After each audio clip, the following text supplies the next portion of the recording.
outside looking, stirring up the pot too hot what I'm cooking.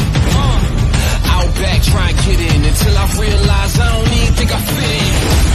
Already got what it takes, got options, okay, nobody stop me today. Turning the keys to the safe, pushing through the gate, now I'm seizing the day. Grinding, I'ma put the time in, diamond, go and turn it up till I'm shining. Wildin', breakneck speed when I'm driving, silence, I'm just trying to check the mileage. Now I'm going up like a pilot, Houston, I don't think they used to the problem. I got a boost with the crowd, get loud now, yeah, I'm coming down, if you ready or not. I'm coming in hot, if you ready or not. I'm coming in hot, are you ready? I'm coming in hot, if you ready or not. If you ready or not. If you ready or not. I'm coming in hot, if you ready or not. Guess who came with the danger? Look at how far we came up. Worlds apart, we like strangers. Bet they wish they could change us. Don't hold your breath, I've been waiting for this moment. Behold the best. Kept secret in the world, we control the steps. We waited for our time, now we are the great. This is how you overcome. Never quit, get until it's overdone. Where they at, I feel like I'm the only one. Passion, hold on out, cause we just begun. It's my time, the break's on. Hot ground, take off. Shake off, wait on. I'm coming in. You ready or not? I'm coming in. Are you ready? I'm coming in hot if you ready or not. You ready or not? You ready or not? I'm coming in hot if you ready or not.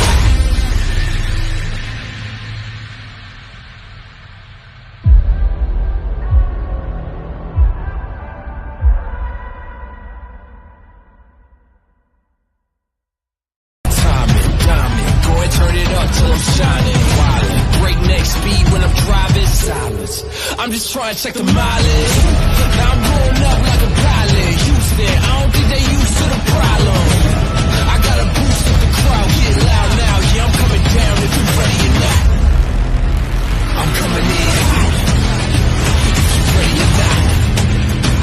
I'm coming in hot, are you ready? Coming in hot if you ready or not.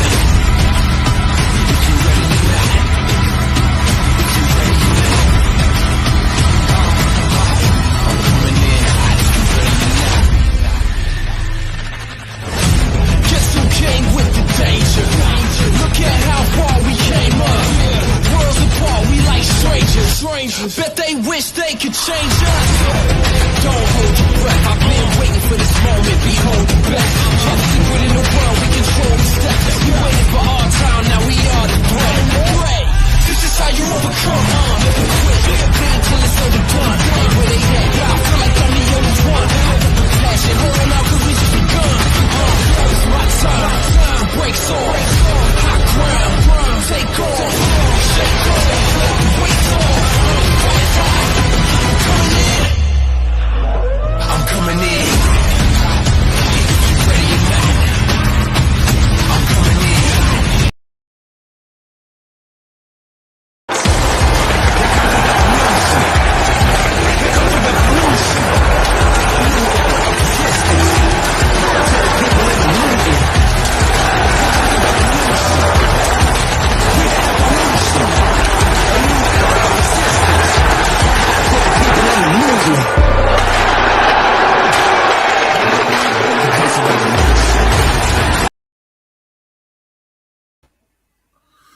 Well, ladies and gentlemen, please welcome my guest at the time, the reigning, undefeated Revolution World Champion, Alist Alverson.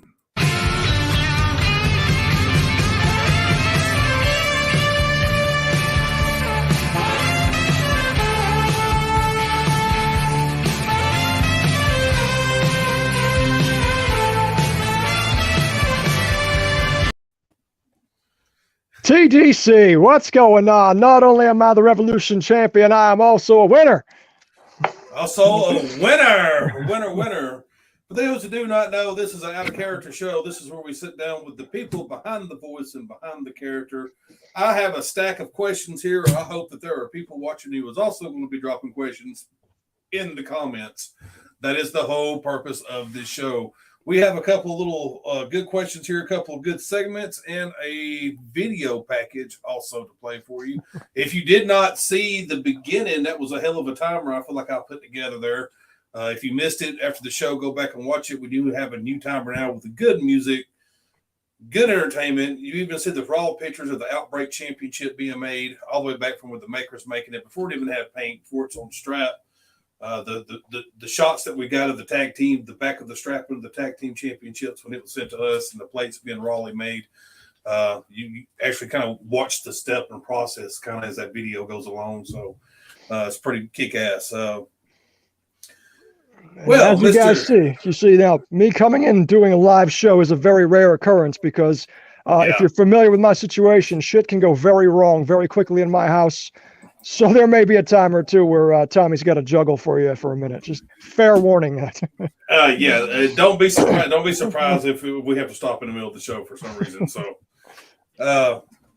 it is. I understand. Mr. A-List has a very chaotic house, so it's kind of hard sometimes to sit down and do stuff like this, especially for A-List. That's why we don't do. That's why we've only got one game show because it has to. The only one that worked, man. Yeah, that shit had to be live, so it's a pain in the ass. I've got a couple of behind the boards questions, but of course we always start back at the beginning. We try to break it down as we would in any kind of, like, I guess you would say, documentary sit down type. We go all the way back to the childhood. Now, as far as I know that you live in New Jersey. Yes, that is correct. Were you originally born and raised in New Jersey, or? I was born in northern Massachusetts and spent most of my childhood right over the border in southern New Hampshire. So about 40 miles north of Boston. And for the sake of simplicity, that's where I say I'm from. Anybody that's from the areas that I'm from knows that's not true. But, in the context of the rest of the world, I'm from Boston. To break it down in layman terms, so you don't have to draw it in fucking crown where you're from, Right. I mean, I get where you're coming from. I say Alabama, and they automatically think I fuck my sister. So they don't understand there's a line in there that some parts, Right. The demarcation, it doesn't work out quite right. I used to live near the the drive-through liquor state. Anybody that's familiar with the economics of New Hampshire, the state controls the liquor. So there's a stretch of 95, which goes from Maine to Florida, that goes through New Hampshire. And it's very brief, but the highway has an off-ramp on both sides that goes to a liquor store. That's what's on the off-ramp. It's a New Hampshire liquor store. Now, New Hampshire also doesn't have sales tax. So you pay tax in Massachusetts, you pay tax in Maine, not in New Hampshire. So they control the liquor. They don't have a sales tax. There's a state-run liquor store right off the highway in both directions. That's the racket up there. Oh, and every surrounding state has legalized. New Hampshire has not. Somebody's got their money in the governor's pocket. Yeah, that's I'm from Alabama, and I can tell you Alabama has a lot of still to this day dry counties. Like where there's no liquor allowed. And it blows your mind when you go to some place like that and you're like, well, let's go get some beer. So I'm like, well, you can't get a beer here. We got to drive 40 minutes to the county line, and it's like, for real? Right. For some beer? Like, what the fuck? Like, y'all are crazy, man. There's just it's insane that still goes on, but yeah, it still goes on. Like, it's crazy like that. Well, okay, let's say you're from Boston, so I guess you say Boston. So Patriots, Red Sox, Celtics in the damn DNA. I don't have a choice in the matter. Patriots, Boston, Red Sox. I grew up watching in Boston a lot. I mean, I'm not a hater on Boston, especially like the Boston-LA rivalry. That's shit. Right. I was just watching that shit the other day on the documentary shit. So, before I got into wrestling, I was actually a hockey fan because that was the vogue thing when I was in like first grade. Some kid played hockey, And so I got to watch the Bruins. My favorite player was Cam Neely. And then I think WrestleMania 6 happened, and it was game over for Alki, and I was a wrestling fan. You know, the documentary I was watching today, it blows the mind to know that Boston was winning championships after championships, and they still couldn't sell tickets. Yeah, yeah. That the Bruins were dead last at the time, Right. like in the 60s. And like Boston's over here winning championships in the NBA, and they can't even sell the fucking tickets because racist motherfuckers wouldn't go watch basketball. They would rather go watch the Bruins, who were in dead last. Right. So right. That's crazy. It's a world, man. It's crazy. Let's go ahead and look over here. Mr. Haywood says, listen to that music. Of course, he's talking about the intro of A-list Alverson. It's very, very known, and I make sure to play the shit out of it just to get underneath people's skin. You get that Heat song, man. You got to run with it. I had to abandon it for a while, but I found a remix that doesn't get banned in North Korea, so we went with that.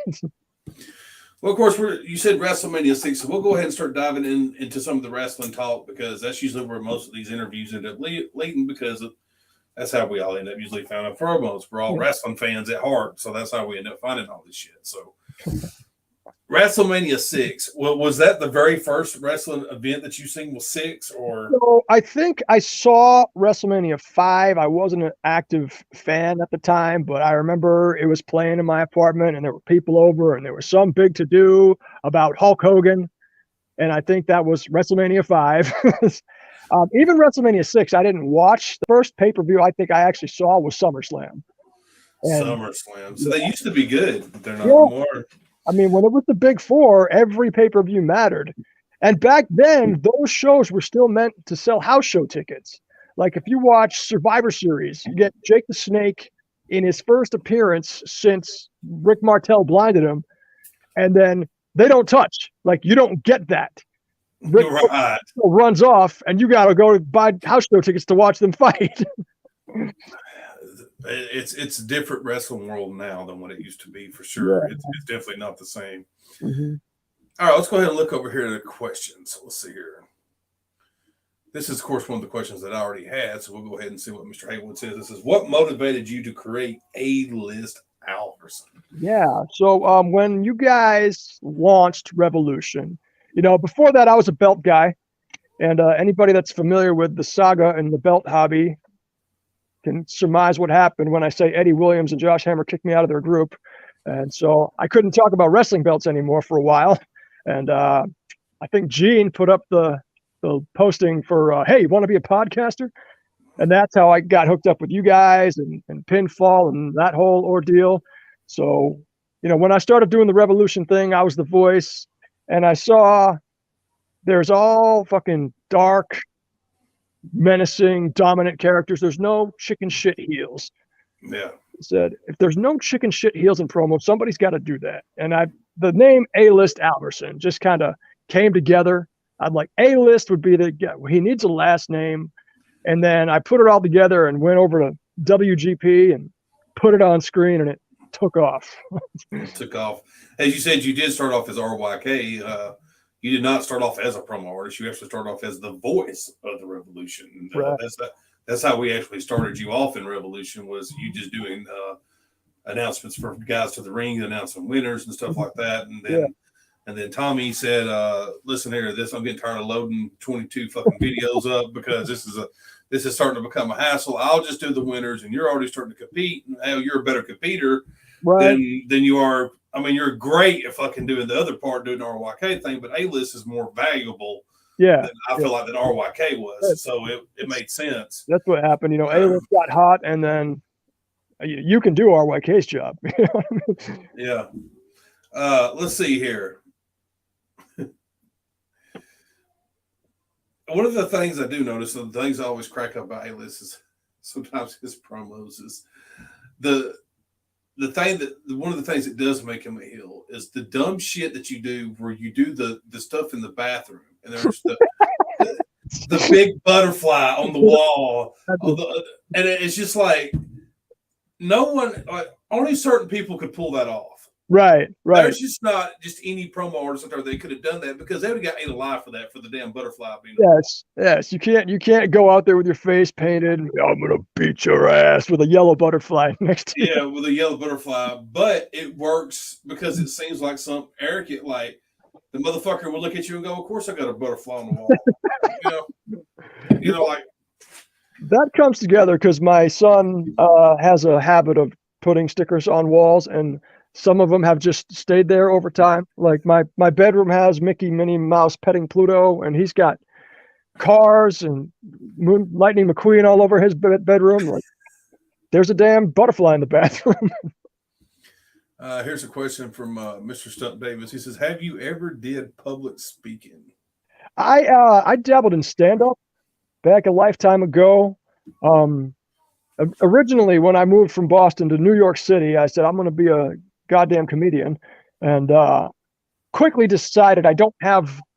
It's not that I don't have the talent, but I don't have the discipline for that. If you're going to try to make a living in stand-up, you gotta work every night, 4 or 5 times for free until somebody thinks you're funny, and it's just, and it's a craft that you need to own. And I'd rather go to work knowing that I'm going to get paid at the end of the day than to. That's one of those things that was I ever meant to really do this? And the resounding answer is no. Right. If you're not willing to pay those big dues to get to where you need to be, exactly, that's not the business for you. You know what I'm saying? You're like, nah, I'd rather have the money right now a little faster than me have to do all this shit for free. My anxiety would just take over. Like, oh fuck, where's my next meal coming from? Like, no, right? Yeah. Let me go to work, and then when I know when I'm done, I'll get paid for it.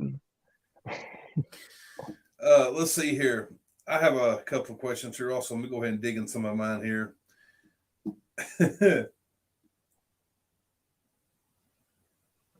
What would you say it was one of the best promotions that you loved watching when you were growing up? Oh, I was big into ECW.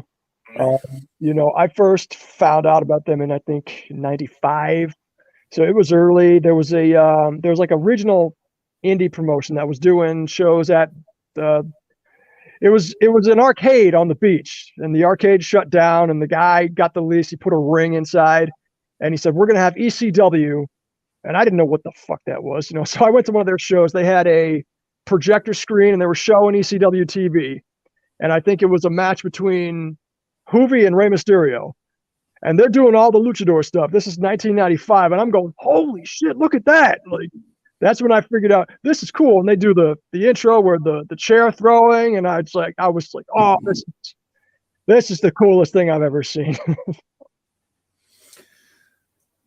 One of the things that reminds me about A-List when he does certain things, or when RYK does certain things, when you do certain things, is you tend to have almost, it looks like, to be a musical background. Mm-hmm. With certain things. So is that true? Because there are times like when you've done not just the rap thing that you've done, which was hilarious as hell, but like when you've done other things, it almost sounds like, I was like, whoa, it's like a flashback to like Seattle Grudge or some shit. Like, is this what's going on? So that's my question. Have you ever been in a grunge band? I've never been in a grunge band. I mean, I was in band in high school. I played percussion. So I've been trained musically, but I have better musical knowledge than I do practice. Like, I know theory, I know how instruments work. I can play bar chords on the guitar, but I'm not a practiced musician. But yeah, I also did the what I do. I turned Mad Anarchy's chime into A-List Baker Street jingle when I won the title there. That was good one, Haywood. So you played the flute. That's why he was a fan of Taylor Extreme. Yes, Tyler Extreme. That's why I went out of my way to shell out $30 so the Sandman could cut a promo on the Dark Saint. Oh, that shit was so funny. Oh my goodness.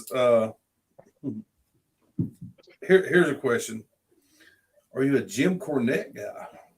I am a Jim Cornette guy. I think he's if you look at, like, even if you look at the silly shit that he did back in the 80s with the Midnight Express, put it in the context of wrestling is real, and it still works. It still applies. Like he could take a bump, he could get the heat, he could take a shot, and all else equal, like I put him right under Bobby Heenan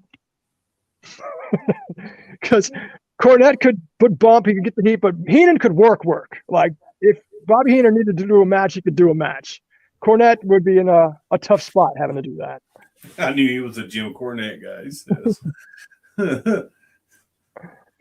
Oh my goodness. Okay, this is one I have to say. This is a question I have, and I want to get your take on it because we always talk this kind of stuff.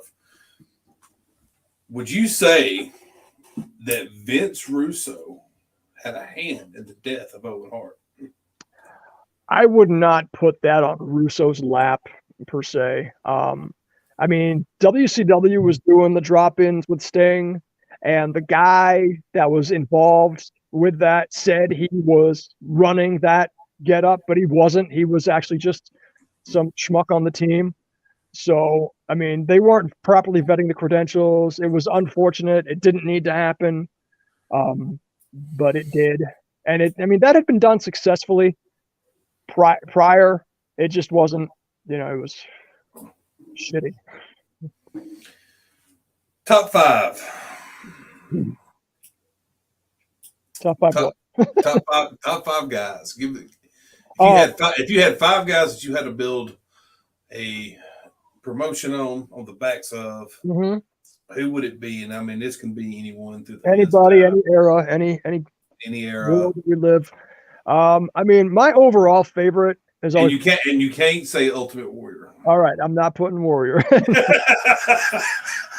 We're trying to be serious here, man. He's my hero, though. All right, when I was 6 and he was the deal, damn it, I wanted to be the Ultimate Warrior. I was Ultimate Warrior for Halloween once. He had a hell of an entrance. He had a hell of an entrance. That's all he needed. That's all he had. I was gassed out as soon as he was. So whatever. Yeah, Warrior. There was no way that was natural. No. that was the hell of it. That was that good 80s cocaine is what the hell that was. Yes. So my overall favorite's always been Rob Van Dam. I'd have to put him in there. I was at the show when he won the belt from Cena. Fucking magical atmosphere. Hottest crowd I've ever been involved with. Hogan, the guy made more money than anybody else. And, say what you want about his work rate. He could do what needed to be done in the ring. So he's a guy you want to have. Flair, he's one of those guys that could go to every town and draw money. And I know, like, Bruno Sammartino's had the criticisms about Hulk Hogan saying he couldn't do what I did. I had to fill the Garden every month with the same people. And that's true, but Hogan could fill every arena in every city in America, and Bruno wouldn't have been able to do that. So, all right, Haywood. Ouch. Ouch. So we got what? Van Dam, Hogan, Flair. I would go to Japan. I would say Kenta Kobashi. I had a chance to see him when he came to New York, and he went against Samoa Joe in Ring of Honor. Religious experience for me. And to round it out, I'd have to put a little guy. So I'd say AJ Styles. He's a 20-year guy. He's still going. He's still on top. He's got everything Shawn Michaels was without the bullshit attitude. Oh man, for real. Oh. Goodness. And it's same according to Dax from FTR, the interview that I just seen him in. Yes. It seems that HBK still has the same bullshit attitude. Still a bully. Still a bully and still on that bullshit. Yep. Trying to impress guys like Scott Hall and Kevin Nash. You can't even fucking go anymore. Got to save face with my buddies. Gotta say, face in front of the guy over here that's done threw his career away 8 times. Like, come on, man. You know what's bad? What was bad? Not to get off subject, but what was bad about that interview? Is that out of all those guys and how big they were, everybody from Kevin Nash to Hulk Hogan to whoever the fucking case was that's in that clique, the only person that thanked him Thank Dax. Well, Hogan went in. I'm sorry, this was the DX angle, Right. or the little click angle Mhm. without Hogan or whatever. Right. Triple H and Shawn Michaels and Right. Hall and X-Pac and all them. So it was actually Sean Waltman who fucking thanked him. Sean Waltman's the one that's got Like, the ability of it all. after all this time, Right. I used to give Sean the biggest shit about being one of the biggest douchebags. Uh-huh. But it seems that Sean's the only one out of the group that's grown up any. Well, he's got the least money too. If you, Yeah. Well, I don't know. Well, yeah, I guess it is true. He might not have the least, but he got paid the least. So, he got paid the least. Well, I don't know, man. I know Scott New's got some money still because they make like hell of money off merchandise. Oh yeah. I was reading in I think it was JR's book where he used to be head of talent relations and he'd have to do discretionary bonuses for every house show. And fucking X-Pac comes and was like, JR, come on, man. What are you paying me by the fucking pound here?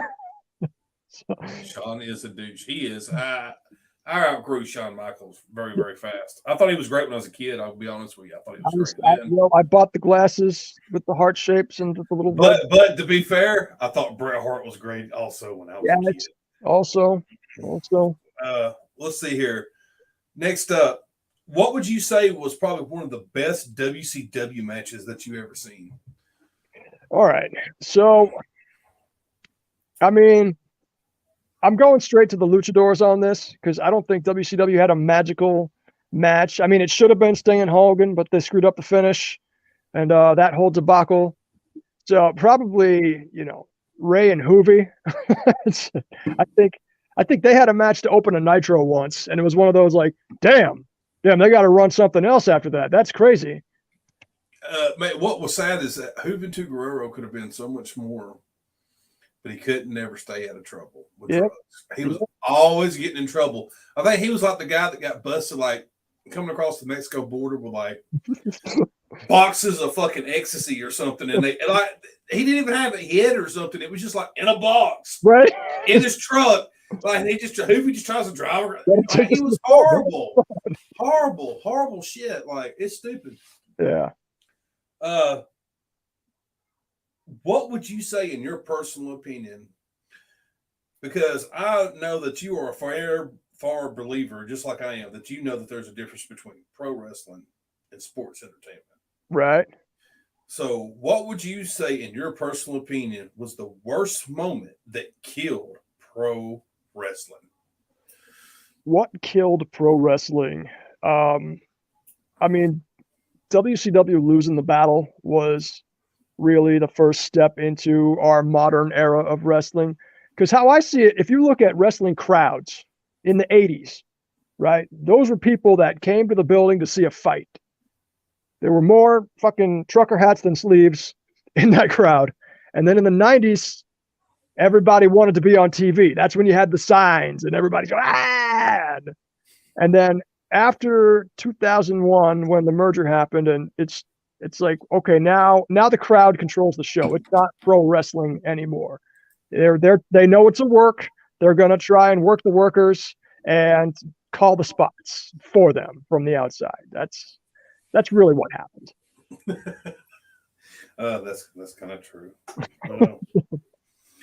That's kind of true. So it really, really does suck.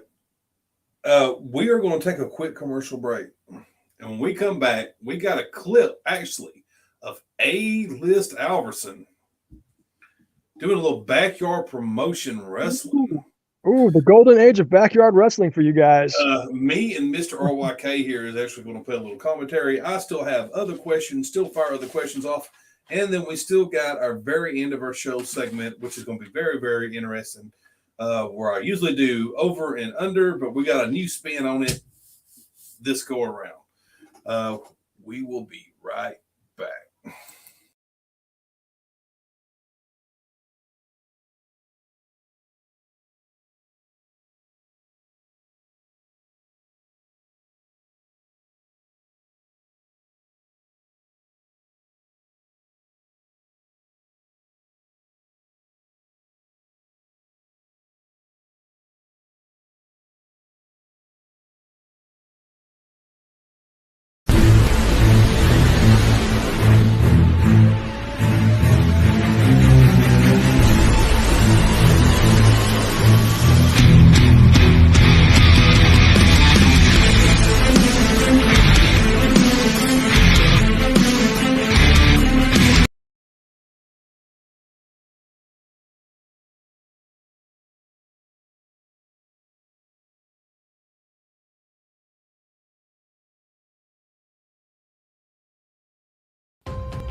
So you've spent your life as a wrestling fan.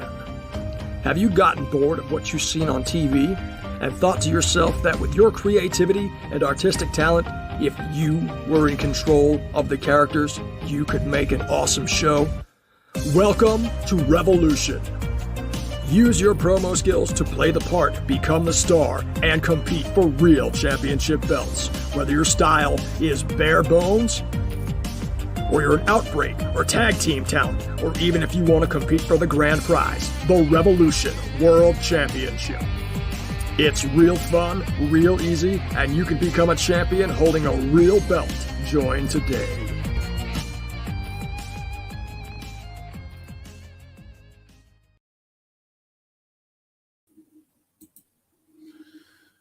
That there is a commercial that was made by Mr. RYK himself. I like that one. I enjoyed doing that one. All right, let's go ahead and pull up this video. Holy shit. It's on the other side of the house. I'm going to rewind this. I want to see if you can see Right, it go guys, by. as you can see, we are in late May 2001. There he is right there. That is the RWC TV champion, Lawrence Fernandez. Oh wow! What was that? Is that Mom's string that Mom's yarn out there that made them ropes? That is parachute cord wrapped in electrical tape. hey! That works. What is those turnbuckles made out of? Oh, those are 6x6 wood beams. We made that ring out of about $500 worth of lumber, which Nice.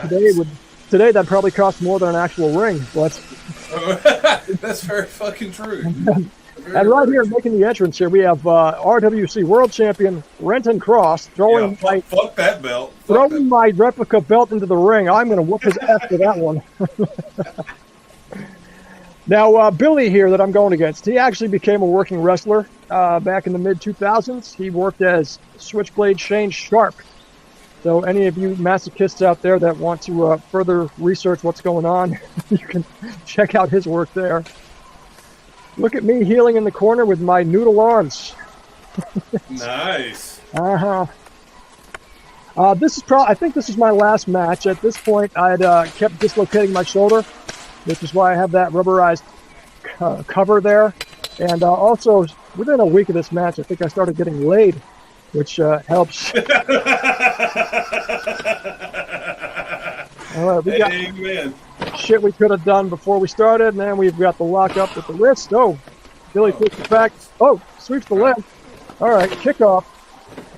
We talked at length about this one. Oh, windmill. Chopping the rubber on that one, huh? Come out. Oh, ooh, good one, Bill. Oh, referee counts for two, and the friggin' cloth is coming off the ring already. Oh, almost hit him with that. Good. Almost hit him. That was the shoot stomp right there. That's for throwing my belt in the ring. And I'll kick him in the ass too, just what the hell. All right, Fernandez going with some kind of submission. Rocking my Japanese kick pads on this one. Just push him down with a stiff arm. Oh goodness. You hear the nail guns going wild on the outside there. Oh, yeah. Any questions? This video camera was No. brought to you by alist Albertson's mom. I can feel that one from 20 years later. This was actually shot on the roof of my house by my friend George, and he caught it. Oh no, he didn't. Oh man, I'll tell you, we thought we were doing a great job with this too. There's zero psychology in this match, and looks like we're both working heel. All right, break your back, fuck your ass. The camel clutch. The camo clutch. He's saying yes, sir.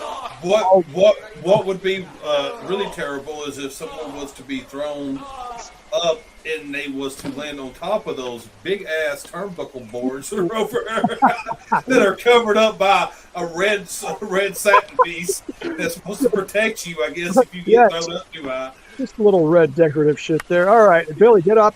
I don't know what else to do. Come on.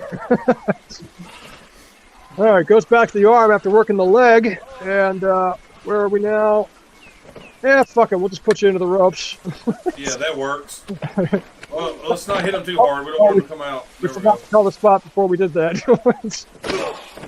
Oh, okay. Hard shots to the back. Where we go? Oh, we're actually going to get a suplex. Oh, Oh, oh. damn. Can't take too many of those. Yeah.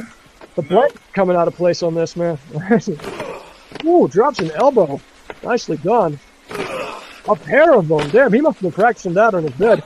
He's got a family, damn it. All right, time to get my heat back. Let's take some weak ass shots with my spaghetti arm. Oh, he's selling it like a motherfucker. Oh, I don't know what the hell that was. Yeah. Okay. These clotheslines kill me. These clotheslines are nice. Oh! Big jump on the elbow. I learned that from virtual pro wrestling too. And we are gassed the fuck out at this point. I'll tell you. I need to fresh rest. Hey, listen, stop doing spots. About 6 months after this, I cut off all the hair, and then when the pandemic hit, I grew it back. So, oh man, I'll tell you. This is what happens when teenagers don't have girlfriends. Ooh! Oh, that I didn't tell him that was coming. Fuck your ribs. Okay, now he's trying to get his breath back, and I don't know what the hell to do next. Let's just kick him in the ribs I fell on. Wow. Well, folks, if anybody is morbidly curious on what happens in the rest of this match, that is on YouTube under my account. I believe it's titled The Golden Age of Backyard Wrestling, Volume 1. Hey, we all did it. That's probably way better than some of the bullshit that I landed on. It's amazing that we didn't cripple each other out there doing stupid ass shit. Tell you, when you get that perfect mix of WWF saying that Mick Foley got trained because he made a video of himself, and then the internet coming out, and you can actually put video of yourself for the world to see. Man, that was just a lethal combination. More people should have died in what happened. You had all that going on, and then the hardcore wrestling, and then all that shit. It was. I remember one time we made a ring, and what the fuck we were thinking of. We had a bunch. We moved into this place, and this place had a bunch of whoever had lived there before had left a shit ton of shingles. Okay. And tar paper, roofing tar paper. So we get this bright idea. Me and my buddies, we go out there. We build this big ass ring. We got the turnbuckles in the ground. I mean, the posts in the ground with some turnbuckles made with the ropes. All this looks good. Mm-hmm. Well, we couldn't have just. Well, it's gonna look stupid if we got all this looking good like this, and it's got just plain dirt on the ground like that. Who the fuck? And then if we're sweating, we don't want to be bleeding and sweating and rolling around in dirt, like So we go get these shingles, and of course we cross them. And put them on. Put this tar paper. Put this down, and then put this tar paper over the cross top of it. And I remember the first bump that my buddy took. He cracked one of his ribs because he come off the ropes, and he took a big shoulder check, and when he hit his back, because the dumbass had been watching Tough Enough and watching those dumbasses stick their hands out and flip back, he fucking says soup. When he hit, all you hear is all the wind leave his body. And like his soul left his body for a minute. It was bad, man. Hey, we used to beat the fuck out of each other in those things, man, and put on what we thought was great shows. Yeah. Let's put the tape online and sell it for $20, and nobody's buying that shit. It was basically us destroying shit that anything we can get our hands on, to the point that the neighbors was like, they've destroyed everything. They destroyed my good tables I had out there, my good ladder, everything. Yeah. You saw the holes in the fence. That was our entryway. That wasn't supposed to be like that. That happened because of the shows that we were doing. Hell yeah. Let's see here. Next up for some questions here. Let's see. Well, we already answered that one, where the A-list come from. What did it feel like when you finally won the world championship? Here's the thing. is that I put this motherfucker in about 15 different positions to win a championship, and every time he would purposely blow it out of his ass. Purposely, like just straight up blow it out of his ass. And I would just go, why did he do that? He was in a championship match. And I guess it would just had to be the right championship, which was the world championship. And then he finally come with some heat and won one. So I think I messaged you saying this is my first EFED title since 1998. I'm a belt guy, so I was like, this is cool. I got a belt, and I don't do promos to win titles. Like I'm past that point in my life where I need the validation of being better than a bunch of wrestling fans on the internet at talking shit. Like it's cool to be the guy, but like if I lost that belt tomorrow, A-list are still going to do those promos that everybody wants to fucking sit down and watch, and that's always my goal. I always said this when I would play TDC, and you'd lose a belt where some promo artists would be, well, what the fuck do I do now? Well, right. As TDC, there was always a reason I lost that belt, and it wasn't my fault. Exactly, man. You gotta get your heat back. I mean, yeah. When we did Battle Lines and I lost to Harry, I'm like, all right, well, now what? And I went out there and I cut that promo about poor people fucking buying tickets to a concert when they can't afford to eat, and that shit got real comments. People were like, this is a fucking promo.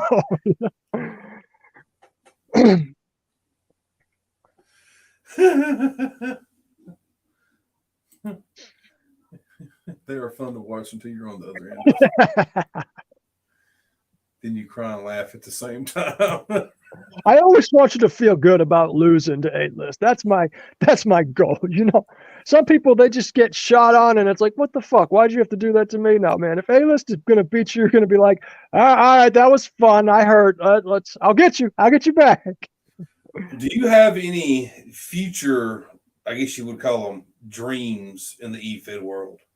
I mean, I've always wanted to be a legitimate broadcaster, and if there were some fucking magic door for me to actually get work in the wrestling business, either as a manager or as RYK, that would be cool. Other than that, I'm just playing with the guys. You guys are fun to be around. I like doing these 4-minute skits, and it's something I spend way too much time on. My wife makes fun of me. She's probably upstairs cursing right now. Yeah, it's strictly for fun, guys. WWE's probably not going to call you tomorrow, just so you know. Okay. I said, like, if we got some guys that want to make what we do actually TV, and in the hands of a programming director, a promo federation would be presented as a parody of what we do, like over the top. Here's a bunch of fucking fat guys that think they're wrestlers. Oh goodness, it does crack me up sometimes how not to step too far out of bounds here, but I guess it does crack me up sometimes how serious people take this. Right. It does. It really does. Or how they think they got the next $1 million idea or something over promos or something. Like when I first did EFED, it was in the beginning of AOL. It was all done by email. See, that's when I got it. Well, mine wasn't done by email. I think we had it was in one of those chat rooms. Like, message board kind of. But I had no control over it. Right. It was basically you typed out a promo of talking shit about yourself in a way, like hyping yourself. Uh-huh. And then the promoter would take your name and then they kind of just did what they wanted to with you. Yeah. And I remember I lost the first month and a half, every time we had something, I was losing. Mm-hmm. And I was like, well, fuck this. This is boring, man. Constantly, I have no control over nothing. Right. I remember doing it and I was 12, but you could hide behind a keyboard when you're just typing shit. But when I think back on it, there were people like us typing in fucking caps lock and 24-point font, thinking they're shit. The thing, and I gotta say it is, the thing that does kill me is how some of these guys count EFED championships they won in the fucking 90s. And then, here we are 2022, and they're talking about some championship that went on some EFED 1998 on AOL. And here we are in 2022 video, like dude, what the fuck are you talking about? Like, are you serious? Like, that shit counts. that shit counts. Like, what the fuck? Like, you the 873 world champion? Like, what the easy go Gilbert? I beat Malibu Mike Donovan with 56 lines. Oh my goodness. I know that me and you also talk about this also. So who is your, I don't think I already know the answer to it, but let's go ahead and tell everybody, who is your favorite commentating team? Gorilla and Bobby. I mean, I think that just the dynamic they had, where Bobby would get on Gorilla's nerves and pretend he doesn't know what the fuck he's talking about. It was always, it was just like, it was also how heel Bobby was. Bobby was super fucking heel, dude. Like, he convinced, and what was so funny, and I was watching it, and I was watching the Third Man thing the other day, because it was like some kind of clip that popped up on Facebook or something. And I always laugh because they pointed it out on some kind of documentary how Bobby Heenan had been telling you for years what a piece of shit Hulk Hogan was, and how, and this was finally Bobby's moment. And like, even when Hogan comes out, Bobby's like, "But whose side is he on?" Bobby almost gave it away from the get-go. Like, but whose side is he on? Oh, you know what I'll say though is an underrated team is Mike Tenay and Don West, because for a guy that didn't know fuck all about wrestling, Don West could sell his ass off on the mic, and I think he did well given the circumstances. You look back on what they did; they had some solid things together. Even though I watched a bunch of ECW, I got to tell you, Joey Styles is like nails on the chalkboard. Oh yeah. It was horrible, but there's times that they've had some pretty decent ones put together. But I have to say that Bobby and Gorilla will always be my favorite as far as, and I like Jesse's Bobby Ventura too when he was on commentating. Yep. He was pretty good also, and people don't realize it, but Vince was pretty decent on commentating also. He was not terrible. Oh my, what a maneuver! Oh my, what a maneuver! He was not terrible because he played like the face so well at the time, especially when you didn't know that he owned the damn thing. Yeah, he was a good straight man. I mean, they had a 3-man team for a while. I think it was Vince, Piper, and Honky Tonk Man. Yeah, and they had some good moments. The three of them crammed in that little booth trying to talk about the matches. Honky Tonk Man, boy, whoo. Get that dude started. To this day, he still believes he's something. My goodness, him and Jake Snake Roberts hate each other. Yeah. Good for all of us, right?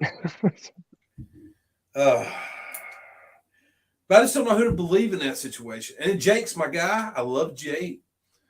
But it's almost like, Jake blames him for the guitar smash. Right. Like it wasn't supposed to happen. Like, well, he says that he didn't cut it. Right. He didn't cut the guitar. Yeah. And it was a full thick guitar, and it shoved, and that's where Jake claims a lot of his drug problems came from, was because of the issues from his neck. That's what got him on drugs. Yeah, because he wasn't doing coke and keeping a coffee can, wrapping his snake around it so he could get it through the airport. And then I look at Honky Tonk, and I'm like, he looks like one of those shady motherfuckers that would have probably done some shit like that. But then you got Jimmy Hart, who literally like backs Honky Tonk and says, "No, that guitar was cut." Right. I mean, it was a shot, and I'm sure Jake didn't think it was going to hurt like it did, but I don't think he fucking sabotaged. It's not like the guitars like Double J's used in his career, because those were some bullshit guitars. They just sounded loud as fuck for some reason. Like, why would you fill a guitar with baby powder? Oh, so it explodes when you hit somebody. Yeah. Let's see here. Who is your best ring announcer? The Fink. The Fink. Fink rocks. That's how I got into this whole deal. I made that video of me at Costco doing the announcement in Fink's voice, and that was it, man. I love the Fink, man. Fink was awesome. Who would you say is the biggest dick in the business? In the business that I've met. I mean, based on stories I've heard, I would have to go in the direction of I'd have to go in the direction of Shawn Michaels. Even though I've never worked with him or met him, I just your reputation precedes you. When a bunch of Marines kick your ass and they got a cover for it on TV, you fucked up. Like, what was the story that Jim Cornette was telling when him and Bret Hart got into the fight in the back and said Sean comes in there with a fistful of his own hair, says this is an unsafe work environment. It's professional fucking wrestling. What do you mean unsafe? You motherfucker, get out of here, you drama queen, prima donna ass. Get the hell out of here, Sean. And the thing is what's bad is the guys that I grew up loving, which was guys like Scott. I used to love Scott Hall, and I used to love Nash. Not even because of Nash's wrestling skill, but just because I thought they were cool. Right. And now growing up and hearing all these stories and seeing the kind of people they are, they're horrible fucking people. Like, they're not even good people. Like, and Nash is one of those guys who clearly he's a bully. Like, the stories he tells comes off very bullyish. Right. And it's always like these stories, like if Hardcore Holly told a story. I remember on some podcast where he told a story about they were giving him shit or something, and he told them in the locker room enough was enough, or something along those lines. Like, he had enough, like, quit bullying me, leave me the fuck alone, that kind of thing. Right. And Nash is like, he wouldn't. He come to us, all of us together.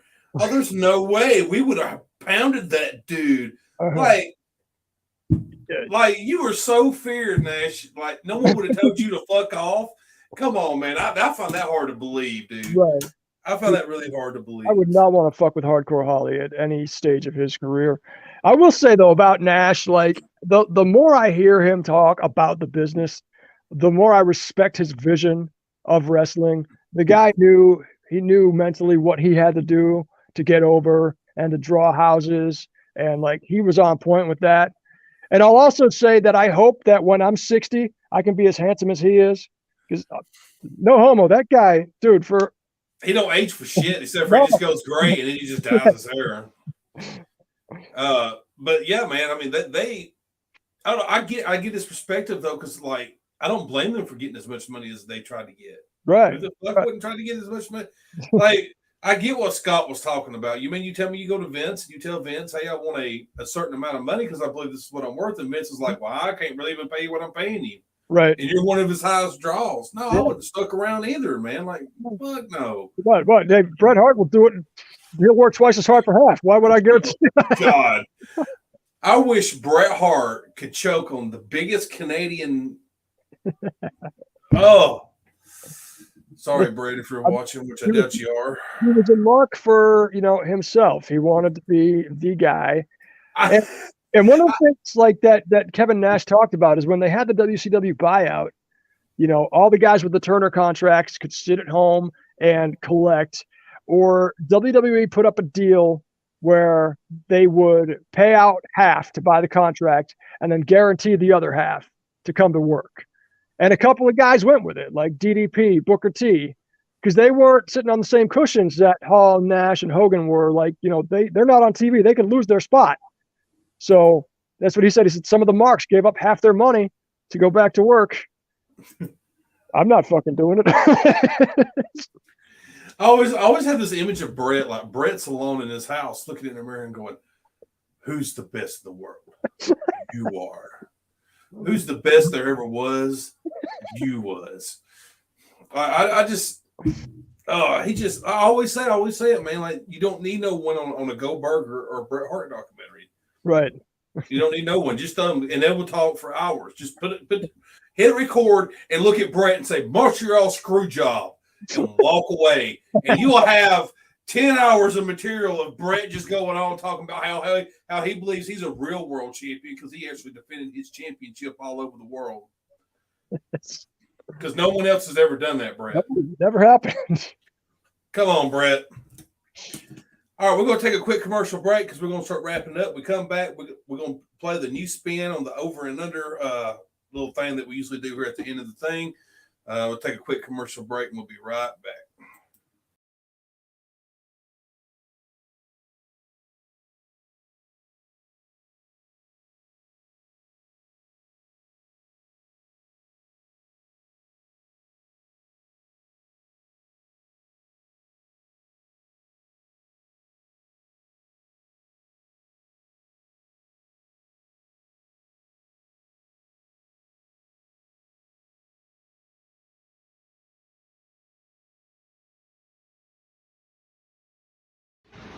Has life got you down? Did your dog get run over by the postman? Did your wife run off with the milkman? Is your anxiety kicking in and your meds aren't working anymore? Well, I got just the thing for you. Mama Sweet Cosmic Funky Brownies.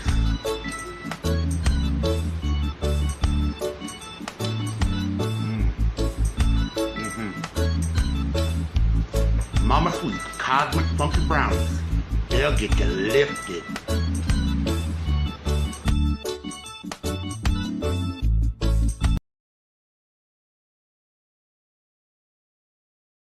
Head bust 'em, it's a fight, head bust 'em, we gon' hit 'em with the left, hit 'em with the right, we gon' hit 'em with the left, hit 'em with the right, it's a fight, head bust 'em, it's a fight, head bust 'em, See, I'm the king of the ring, ring the bell and I'm coming out, swing, swinging left, swinging right, till they ding, he hit the ground, bounce. That is Fight Night. We just had a whole month of Fight Night, as a matter of fact, for these tag team championships. It was very, very interesting. Lots of controversies, lots of fuck yous, and check it out. And hey, it is what it is. Anyway, it all boils down to we got the Lifeblood versus Circus Hollywood. There, Haywood, you finally happy. And by the way, I went back and fixed it. It ain't Circus Haywood, it's Circus Hollywood. That you're not important enough to remember. All right, let's see here. You know, you're treading in dangerous waters there, playing a commercial for Mama Sweet's Brownies in front of A-list Alverson. He doesn't have a good experience. that was pretty funny. Let's see here. All right. Everyone knows that usually at the end of these shows, I usually do this segment where I do over under, where I would name a wrestler and someone would tell me if they thought they were overrated or underrated. I decided to add a little mix to this. Instead of doing over or under, what I'm actually going to do is I have a list of things here, whether it be wrestlers, championships, pay-per-views, whatever the case may be, that it's all wrestling related. And A-List Alverson, or RYK, whichever you want to prefer here, or Richard, whoever you want to call him, he is going to give me the first word that pops in his mind when he hears the name. He can also retort on that also, whatever the word may be. So he can give an explanation of why he said that, if he would like, especially if it's a weird one. I'm probably going to ask, like, why the hell did you say that? So let's go ahead and move it along. Let's go ahead and start it off. All Legion right. of Doom. First word that comes to Legion of Doom is face paint. And and they were rated. I mean, they're the best tag team in history. They're regarded as such. I couldn't say that they're overrated or underrated. The guys, they got their spot and they earned it. What I always said about Legion of Doom is that's a great tag team for their time, probably one of the greatest tag teams of their time. But in all honesty, they were piece of shit human beings. Let's go ahead and move along. Billy Kidman. Underrated. I mean, I agree. It's tough for me to say that because they put him over Hulk Hogan. But I think that I think of Raven's Flock with Billy Kidman, and and I think as a cruiserweight, he had a lot to offer the product. And man, the guy, he's a solid worker. Mr. Haywood says that the Dudleys are the best tag team of all time. All right, he's entitled to his wrong opinion. That's okay. Diamond Dallas Page. Positively Page. And, Here lately, that is what I think of now when you say DDP. I used to always think back in the day of wrestling DDP, but now it's always yoga. Like when you say DDP, I think of the yogi stuff now. So, I mean, he's reinvented himself as a yogi in his 60s. You know? And I think as a worker, I think he's a bit underrated because he had the opportunity to get really hot really fast at that pivotal point in his career. He was in his late 30s, you know, and he just happened to be at the right place at the right time. I think they could have pulled the trigger earlier than they did and give him the championship. A lot of people say in hindsight he should have beat Goldberg, but that was really Goldberg's first big match. Like, you couldn't derail Goldberg like that. At that time, I don't think it was necessary to. And plus, Goldberg was a beast at that time. Right. Everyone knew Dallas was older. Right. So that was the thing about Dallas. Everyone knew he was older, and he was the guy that was always taped up and had his shoulder taped up or something. He was always hurt because he was an old man out there basically wrestling with a bunch of young bucks. And here's Goldberg, who's a former Atlanta Falcon. You know what I mean? So, that makes perfect fucking sense. We were just talking about him, Kevin Nash. Kevin Nash, big sexy. Big sexy. Keeping just for man in business. The popular answer is to say that he's overrated. I think, like I just said, as I get older and I hear his perspective on the business, I think he did what he could do. He drew what he could drew. Because you got to look at the mid-'90s where they're post-steroid trial. They can't have these big, juicy monsters anymore. And this guy's naturally 7 feet tall, 300 pounds. You know, the thing about Kevin is people don't realize that Kevin really did pay his dues. I mean, Kevin went through some really hardship bullshit. Right. And then even like when he was brought over, he really still wasn't taken serious. He was Shawn Michaels' bodyguard. Right. It's not like he was the next world champion, supposed to be the next world champion or something. Right. Right. I mean, he got over and got that spot. It's like, okay, we got to put him in. We got to put him in because he's the guy right now. Yeah. So he does get a lot of bad. What was it? He was the lowest grossing world champion, which is factually inaccurate. It was Eddie Guerrero, but you can't say that on the internet because those fans. He was Oz and Vinny Vegas. I actually liked him as Vinny Vegas. Vinny Vega. He was really cool, man. Kenny Omega. Olivier. He's overrated. I mean, he's a good worker. I just don't get everybody's erection over him. Like he's a solid worker. I don't see him as the greatest thing in the world to grace a wrestling ring, though. He's a regular sized guy with his signature moveset, that V trigger that he uses 60, 70 times in a big match. Just I think like my impression, I don't know, it's very hard. Kenny's like hard to judge. I always just feel like do I think he's the best wrestler? Like, was he the best wrestler this past year? Fuck no. Right. Fuck no. That's just some award Dave gave him. Like, I just don't believe that he was. But I will say, out of all people, and this is the crazy thing, that I've never been a huge Kenny fan. Mm-hmm. But out of all people, it was actually Kenny who finally pulled me the rest of the way into watching AEW, because up until that point, I would yawn at the thought of any of it. And it was actually the Kenny Omega and Christian rivalry that actually started pulling me in more and more and more. And the storytelling and how deep that they went with the storytelling all the way back to the IWA days and all this other bullshit. So I was like, I don't know. He has this thing where I do agree that, like what Patrick says, because this is how Patrick describes him, his mannerisms and like his charisma is very odd. Right. It doesn't fit what a normal pro wrestler would do. The way Kenny would do a move is not normal the way another pro wrestler would do it, or the way he would move and mannerism himself, or to sell something. But Kenny is a good wrestler. He's a good worker. I think he does get a lot of heat for some of the shit he did with the wrestling with the kids and the Right. Well, blow up doll and in Japan, the crazy shit has always happened. Back always. 100 years ago, you could get away with it because nobody could find it. But now everything's on. I literally posted on a New Japan's fan the other day because it had what's his name in a fucking doll cage. Oh, And yeah.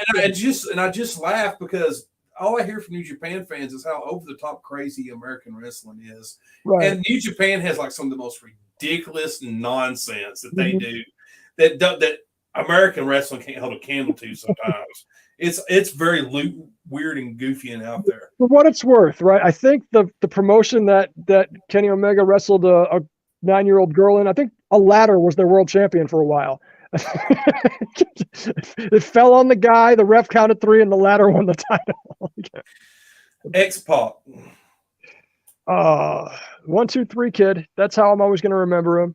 Did that miracle upset over Razor Ramon. With no eyebrows. Yeah, and he's underrated. He was a good hand in the ring. It's funny. His role in the Clique was to be the puke baby. Like, just the thing that's crazy about, I guess you could say about Sean is that like Sean played his role and he didn't ever try to like step outside of what his capabilities were supposed to be. Right. That's what we always think is great is about Sean. Now, do I look at him and think that, oh my God, I don't know if I would want to like use the bathroom after the nasty looking dude because like he looks disgusting half the time and he's been around the block. Yes, he does look that way, but at the same time, he never was like one of those crybabies. Right. Sean was just like happy to be part of the show, even if he was the 3rd or 4th, 5th, 7th guy. He didn't give a fuck. Yeah, he was just happy. He was their Virgil. You know what I'm saying? He didn't give a shit. But the dude could wrestle. He actually could work a match a little bit. He wasn't terrible. The only thing that used to kill me was those damn Bronco Busters. Well, when the move gets over, you got to do it. I hated that shit, man. I hated it. Like that. They could have done anything else. At one point, too, didn't it? Like, didn't he like sever his rectum and stop doing it? Yeah, or that's what it tells us that was the cause of it anyway. I remember one time he went for the Bronco Buster. I think he was against Jeff Jarrett. And he just straight up, leg up, right into his nuts. It was like Bronco Buster, and then boom, foot to the balls. Robert said he did. He did. Cody Rhodes. American Nightmare. I respect what he's been able to do in the business for himself and for the other boys, but he's overrated as all hell. The dude is a mid-carder with a legend's name, and that's just how I see it. I respect him from the standpoint I get the fact that he went to New Japan and he reinvented himself to step out of that Stardust horrible bullshit that they had him in. Right. But at the same time, I mean, I agree that 100% he's a mid-card guy, and to me, he's not as good as Dustin is when it comes to actually working. Mm-hmm. He's just not. Dustin's way better than Cody is, but Cody looks more flashier, more pizzazz. Yeah. Cody's younger, right. So of course Cody's the one that's going to get over more as far as the Rhodes brothers go. But I mean, Cody, he's a douchebag at times. Like he's very douches. Mm-hmm. Whether it be the comments about how far he gets off on the racism thing and the between that and like just the stuff he did, like coming out there and smack. I never seen a guy in my life that hated someone that was so much like the person that he hated. He sold to everyone for so long that he could not stand Triple H. He could not stand the empire of WWE. Right. But he was literally everything that he wanted to be, everything that Triple H was. Exactly. It's funny how he's mirrored the guy that he's shitting on. Yeah, and I never could understand that. Like when he smashed the crown, it was like a laughable moment of not because I didn't think that Cody or AEW had any kind of balls and they couldn't back it. It was just out of all guys, you're the guy that's going to do this, and then he slowly evolved more into Hunter as the time went on, and he got less and further away from being like the Bullet Club member or some kind of shit like that. He got so far off base. I don't know. And what's funny about them, like the thing that makes them similar that they share is both of them are willing to do whatever it takes to be the top guy. Like there's that special drive in them. Like Triple H hung out with the Clique, carrying their bags, driving the car for them while they got shit faced. He'd be the straight one, so he could hang out with those guys because he knew those were the top guys, you know. And then the boss's daughter, he got in on that. Cody did the same thing, man. He went when he left. He went, got Tony Khan to say, here's my money, you know, because they were able to draw 10,000 people to all in for him and Nick Aldis. So it's like they've got that drive that makes it happen, and they hate each other for it, I guess. I don't know. The Four Horsemen. Oh, legendary. That's the embodiment of the 80s. You can't overrate the Four Horsemen. You can make up stories and they're all presumed to be true. Yeah, when you hear that song too, that music hits. It's nuts, man. And the thing about the Four Horsemen is it's still going on. You got Arn and Tony going at it right now. So, Sting, longevity. The guy, he's been Sting for 40 years now. Like, yeah, he is the gimmick. Yes. He's another Hogan. Let's just put it that way. He is the gimmick. He will always be Sting. The crazy thing about Sting is that no matter how much he ages, he can just paint his face to look like Sting.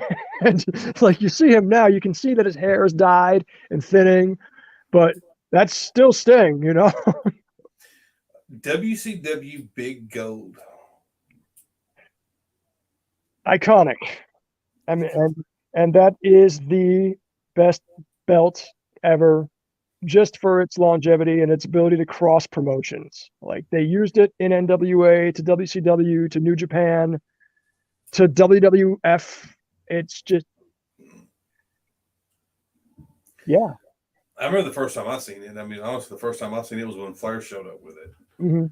Because I was a kid, so the first time he showed up with it for the Rumble, you know, I was like, "What was that?" Because it was enormous compared to the WWF title. Yeah. You know, like it was enormous. Magazines, I think, but it was, yeah. CM Punk. He's old. He's not that old. I know, but it's like the guy went away for 7 years and came back in his 40s. You know, it's like, I won't say he's overrated, but I think he's held in higher regard because of what he has accomplished. I mean, like when he made his big comeback, that was the moment for me to be like, I'm not a wrestling fan anymore. I just saw a skinny dude in his 40s come out to the ring and everybody out went apeshit, and I don't get it. So I feel bad for myself on that one. Like I see the draw with CM Punk. I don't know, man. It's a difference with me. Hornswoggle. Oh, very underrated. It's sideshow act that could go with McMahon or anybody that he was in the ring. Jason Jordan. I don't know who Jason Jordan is. You're gonna have to forgive me. The one that was supposedly Kurt Angle's. Oh, Kurt Angle's son, right? It's, yeah, pass. Pass. He was originally American Alpha with American Alpha. Kurt Angle. Kurt Angle. It's true. It's true. I mean, he worked for 20 years, and he left WWE when he was on top to go work for TNA. I think he's the only guy that did that. Like, I think that it would not be hard if you look at how fast Kurt grabbed onto the business and how fast how good he was, how fast he was that fast, and did it for as long as he did. Kurt has a very good argument of almost GOAT status. Yes. When you look as far as drawing money, working, putting good stories together, good matches together, because Kurt had a lot of solid matches. Yes, he was a hell of an athlete. Even though TNA let him basically threw pills at him as he come through the curtain and let him do what he wanted to, which is what he had a lot of good matches in TNA. Yeah. Like, there's a lot of good matches and a lot of good rivalries. And he's put TNA on the map, and he made a lot of people that didn't even know what the hell the IWA or New Japan or any of those other things were. Kurt turned you on to them, Right. Because those fans who was watching WWE watched Kurt go over there, and then they followed Kurt for the rest of his career. Yep. So Kurt did a lot of shit that Kurt don't get credit for. Right. We'll skip HBK and Triple H. We've already pretty much covered them. Mike Kiona, the referee. Yeah. Yes. Dude, how long did he work for WWF? Like 32 years? Yeah, something like that. I don't understand. At that point, it's just a matter of respect. Like, let the guy finish his job. But no, they had to cut him because Vince is here fucking cutting labor like a slow day at the restaurant when his company's making $1 billion in profit. La Parka, who is now dead. He's now dead. Yeah, that bump was sickly. I remember seeing that where and just the angle that his head hits the guardrail and the rest of his body hits the floor. It's like, oof. Yeah, that's unfortunate. La Parka was one of those guys who probably should have retired like 10 years before he retired. Yeah. Or before accidents happened. But he took a lot of chair shots. That chair didn't always get used just on everyone else. That chair usually ended up getting used on him a lot of times. I remember he would come out there and do that stupid thing. He would end up popping some of that chair, and I swear to God, someone would always end up getting that chair from him and knocking the shit out of him. And there were times it wasn't even a folding chair. It was like one of those elementary school plastic chairs that they just hammer it over his head. Anyway, bad mouthing La Parka. Bad mouthing La Parka. Shut up. John Cena. The guy, I mean, he got a run for as long as he did. I mean, you can't argue that he's the face of his generation. I got a lot of respect for what he accomplished. I wasn't a fan while he was on top at any point, but I can't take away what he did. Wrestling was very hard in those eras for me to watch. Yeah, because I was not a fan of John Cena and I was not a fan of Batista. Right. And I was not a fan of Triple H, really. I mean, I was, but not by that time. Mm-hmm. By that time, I was already starting to get sick of him. Yeah. So the only hope that you had was Randy Orton. Right. And they had Randy versus John Cena so many times it made you want to puke. And then you had Edge who would come and go in and out of story pieces. But, I mean, you really didn't have no one but John at the time. It was horrible for me to watch it. I couldn't do it. Hangman Adam Page. Future. I mean, he's going to be a top guy in the business no matter where he works. You can just see his stock rising. Hopefully, barring any life-threatening injuries, there's a lot to unpack there. John Moxley. Overrated. I'm not a guy. Dude, I'm so glad I ain't the only one who thinks that. There was legs when he did that gas mask gimmick. I think there was legs to that, but he shit the bed on the promo, and he had that stupid ass bomber jacket. I didn't mind that too much. Right. It was just the way they did it and the way they ended up playing it off on him.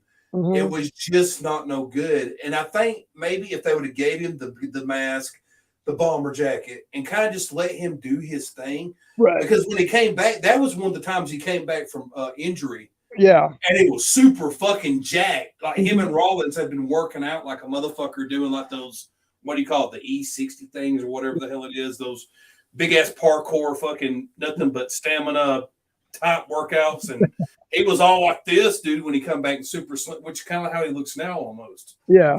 He slimmed back down. But he's like I said, he had it, you could see that what was going on had legs, but that promo was like the first day of heel school for fucking an open mic stand-up comic. Like I say, and I say it all the time, and I know probably some of the guys in the locker room get tired of hearing it from me, but I tear his promos apart along with Eddie Kingston's, because to me they're all the same. Right. It's the same fucking promo every time they do one. Right. It's every time, man. I can't tell the difference between them much. It's just like they insert different little angles of it, but it's pretty much overall it's the same promo. And it's almost like how Mick Foley made a parody of his promos. He's like, tonight in this very ring.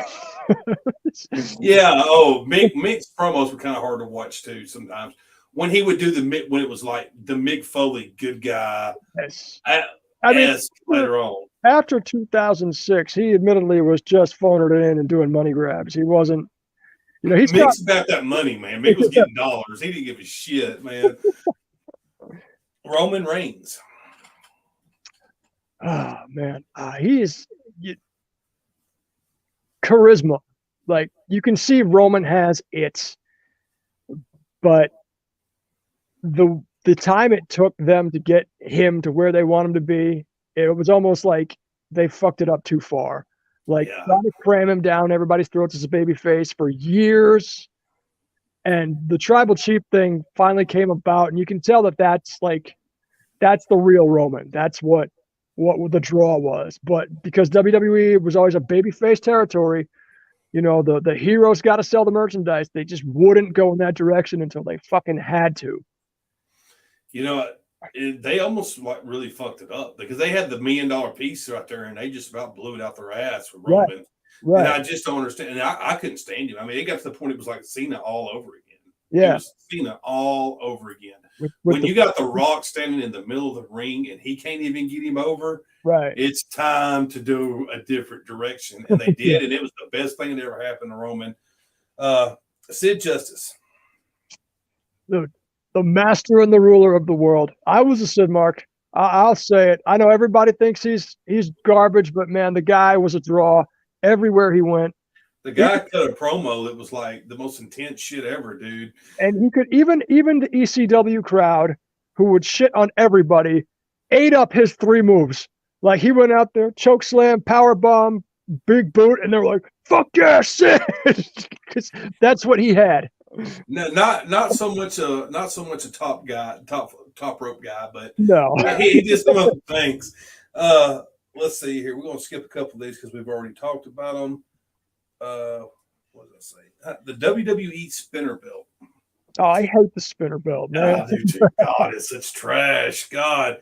And for so long, like, why did that have to last 8 years? I never understood either why it went on as long as it did. I thought it was like maybe when John Cena lost it, they would have fixed it.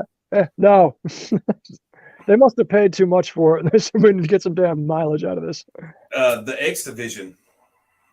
The X Division was cool. I mean, it was something different in a time when something different was needed. I mean, a lot of this cruiserweight, high risk stuff took wrestling in the wrong direction because it got to the point where the moves you do are what gets you over. It's not about who's going to win the fight anymore. But, for what it was and what it presented, I loved the X Division. Let's see. We're going to skip a couple more of these. We've already talked about them. China. Unfortunate. China, she was something special. And when you go from, the top female act in wrestling to getting fucked by Ron Jeremy, something went monumentally wrong. Yeah. Nation and Domination. That was cutting edge. And I think they did some risky things with it that they didn't have to. It doesn't age well. We were just talking about it the other day because it was about Crush was in the Nation and Domination. Yes. They got really, really close to really crossing some lines there with that shit. Right. Where they're like, okay, the white guy's going to go to get his white biker friends, and then the Puerto Rican guy's going to go get his Puerto Rican friends, and y'all going to fight. Like, whoa, wait a minute. The Bullet Club. The Bullet Club started in a time where I wasn't really paying attention to wrestling, but I will give the Bullet Club credit for putting New Japan on the map domestically and selling all those shirts in Hot Topic. They created something special, and I won't say they're overrated for that. That's good. The thing about Bullet Club is I'm not a fan. Not really. I always feel like it's a ripoff of NWO too. I mean, it basically is. I mean, it's 20 years later. You're allowed to do it again. Yeah.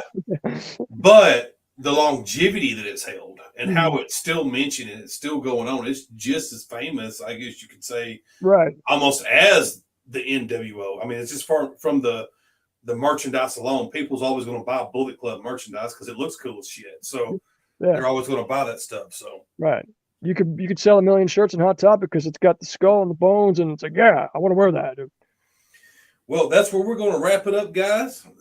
This is Mr. RYK or A-List Alverson, the current reigning, defending Revolution World Champion. This is the custom edition. I got the other one slightly out of reach, but the Revolution World Championship. This is actually the bare bones title version too, but that's another story. Yeah. Hey, I'm glad makers make mistakes. He gave us a free championship to play with. So Josh has got that thing held on pretty tightly. So let's see. I don't have an episode 6 lined up yet. Let's see. What do we need to talk about? Pay-per-view coming up this Sunday. It is Fatal Attraction. As you see, we've been running it all month with the tag team tournament. This week it ends. We have a 3-on-3 going on. We also have a 3-way match going on. We also have a singles match and the big tag team match where in this, I think, only the tag team champions are defending their titles in this. Yes, because the champions are in the 3-on-3, where you got the shot collars against the Era of Reality and the Outbreak champion. We also have another pay-per-view that's coming up towards the end of March. In that pay-per-view, all champions will defend, except for probably whoever wins the tag team championships. Probably going to let them have a month off. I mean, that pay-per-view off or whatever. Whoever comes out victorious. So we'll definitely pick it up there. Well, I appreciate you sitting down with us, Mr. RYK. I know your time is very, very limited, and we actually had a hour and 27 minutes. We actually made it through it. I'm going to go upstairs and answer to that one right now. And of course, we will have to leave you with something good. So let's leave you with something good. You know what's good? Yeah.